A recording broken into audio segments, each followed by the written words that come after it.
Hello student, I am S K Lal, chemistry lecturer, Ashta Shahid inter college, Mohammadabad, Ghazipur.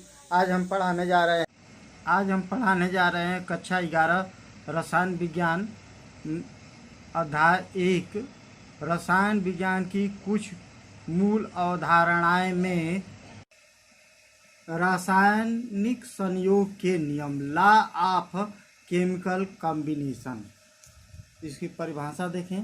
जब दो या दो से अधिक पदार्थ परस्पर संयोग करते हैं तो यह संयोजन कुछ नियमों पर आधारित होता है, जिन्हें रासायनिक संयोग के नियम कहते हैं। ये नियम है: पहला, द्रव्यमान संरक्षण का नियम; दूसरा, स्थिर अनुपात का नियम; तीसरा, गुणित अनुपात का नियम; चौथा, तुल्य अथवा व्युत्क्रम अनुपात का नियम; पांचवा, गैलूसय का गैसीय आयतन का नियम। पहला देखें, द्रव्यमान संरक्षण या द्रव्य की अविनाशिता का नियम। लेवासिये 1789 के अनुसार द्रव्य अविनाशी है। द्रव्य को न तो उत्पन्न किया जा सकता है और न ही नष्ट किया जा सकता है, अर्थात रासायनिक अभिक्रियाओं में अभिकारक तथा उत्पाद का द्रव्यमान सदैव बराबर होता है। उदाहरण दें, HCl की Na से क्रिया कराते हैं तो NaCl और H2O बनता है। HCl हाइड्रोक्लोरिक अम्ल है। इसका हाइड्रोजन परमाणु भार 1 होता है, क्लोरीन का 35.5, योग करेंगे 36.5 आएगा। सोडियम हाइड्रोक्साइड देखें, ये क्षारक है। सोडियम का परमाणु भार 23, ऑक्सीजन का 16 और हाइड्रोजन का 1, सबको प्लस प्लस करके जोड़ेंगे, हो जाएगा 40। कुल अभिकारक का जोड़ेंगे भार। अभिक्रिया में भाग लेने वाले पदार्थ को अभिकारक कहते हैं। तीर के जो पहले होगा वह अभिकारक, यानी अभिकारकों का कुल द्रव्यमान 36.5 और 40 जोड़ देंगे, 76.5 हो गया। और उत्पन्न होने वाले पदार्थों को उत्पाद कहते हैं। तो उत्पन्न हो रहा है NaCl लवण है, इसका सोडियम का परमाणु भार 23, क्लोरीन का 35.5, जो योग करेंगे 58.5 आएगा। और जल का अणुभार 18 आएगा। 1 × 2 धन, ऑक्सीजन का 16 होता है, 2 धन 16 बराबर 18।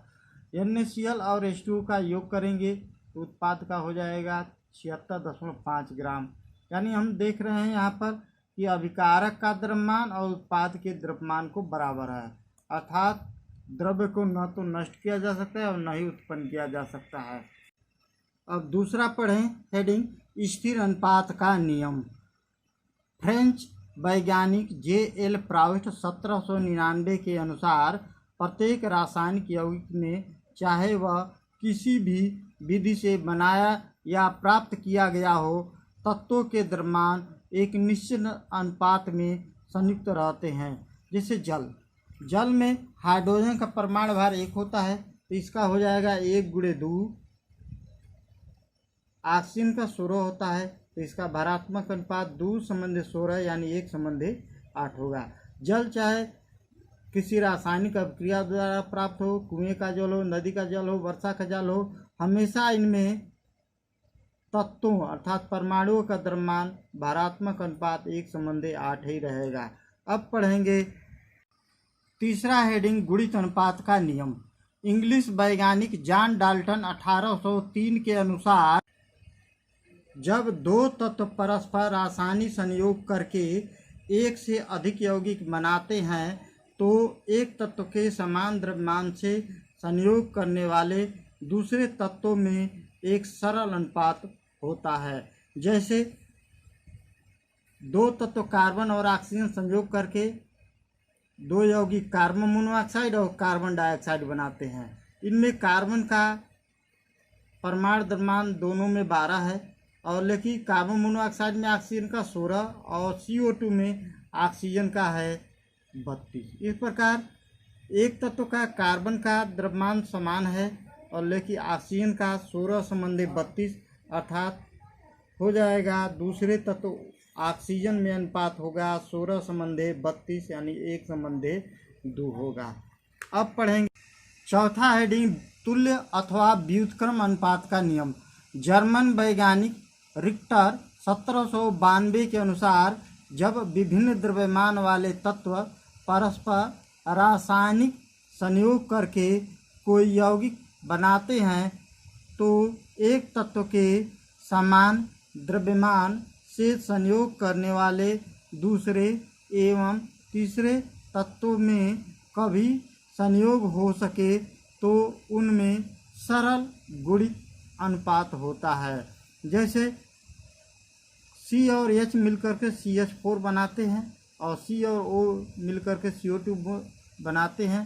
तो देखें इधर यौगिक, दो यौगिक है, मेथेन गैस और CO2 कार्बन डाइऑक्साइड।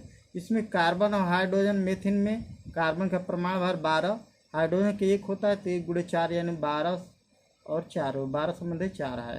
और CO2 में देखें कार्बन 12 है और ऑक्सीजन 16 दूना के 32 यानी 12 संबंधी 32 है।